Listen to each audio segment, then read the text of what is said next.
2, 3. Assalamualaikum warahmatullahi wabarakatuh. Selamat berjumpa siswa dan siswi kelas 12 Madrasah Aliyah Negeri 1 Banjar. Pada hari ini kita akan belajar tentang fikih, yaitu masalah khilafah.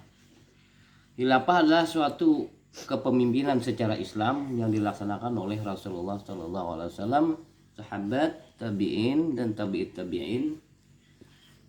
Yang mana khilafah ini berasal dari bahasa, secara bahasa artinya adalah pengganti atau sinonimnya adalah imamah atau imarah, artinya pengganti. Sedangkan dalam referensi buku yang lain, khilafah ini adalah aturan, tata, cara pelaksanaan kepemerintahan secara hukum Islam. Karena di negara kita ini tidak memakai pemerintahan secara hukum Islam, maka khilafah jadi dijalankan. Apakah salah itu ajaran khilafah? Tidak.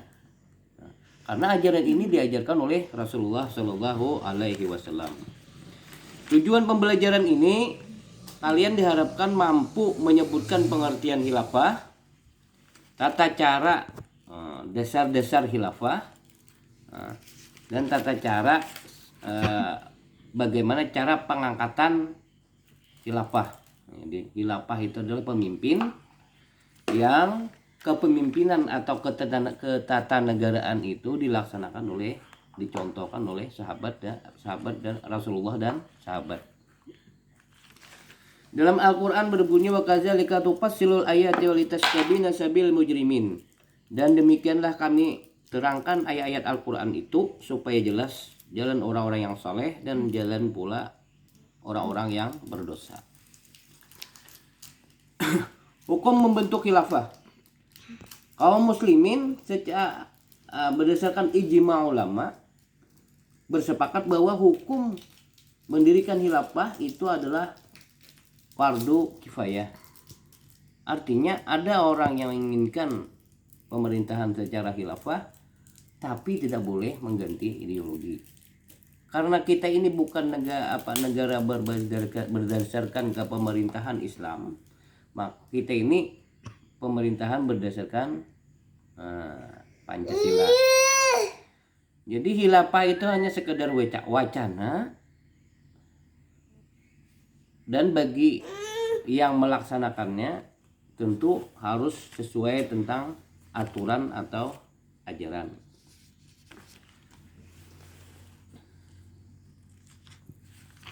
Ya.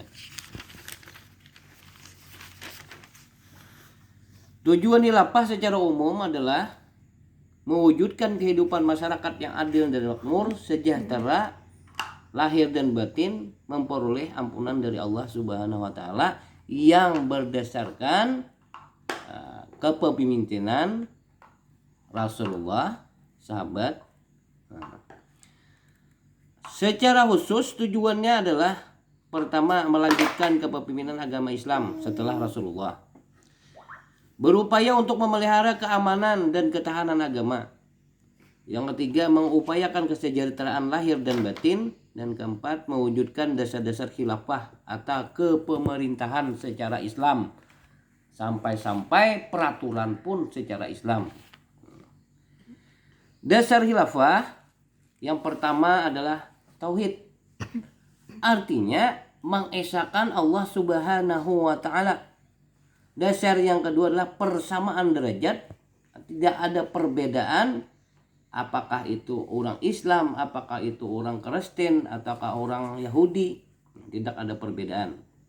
Inna akramakum indallahi atqakum innallaha alimun khabir. Sesungguhnya orang-orang yang paling mulia di antara kamu di sisi Allah ialah orang yang paling bertakwa dan di antara kamu.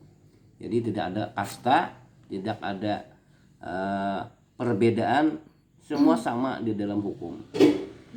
Yang berikutnya, dasar-dasar khilafah itu adalah, yang ketiga adalah dasar persatuan Islamiyah. Prinsip untuk menggalang persatuan kesatuan dalam Islam itu telah dijelaskan, wa'tasimu bihablillahi jami'an wa la tafarraqu. Dan berpegang teguhlah kamu di jalan Allah dan jangan bercerai-berai. Artinya walaupun kita berbeda-beda suku, agama, selagi orang-orang yang tidak seiman dengan kita tidak mengganggu kita, maka wajib pemerintahan itu melindungi hak dan kewajiban orang-orang tersebut walaupun tidak seiman. Berikut lagi yang keempat adalah musyawarah atau kedaulatan rakyat.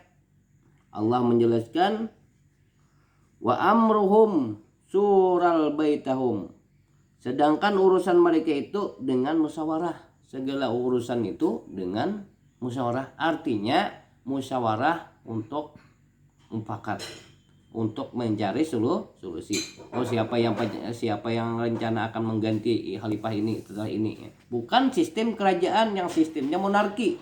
Artinya monarki dari orang tuanya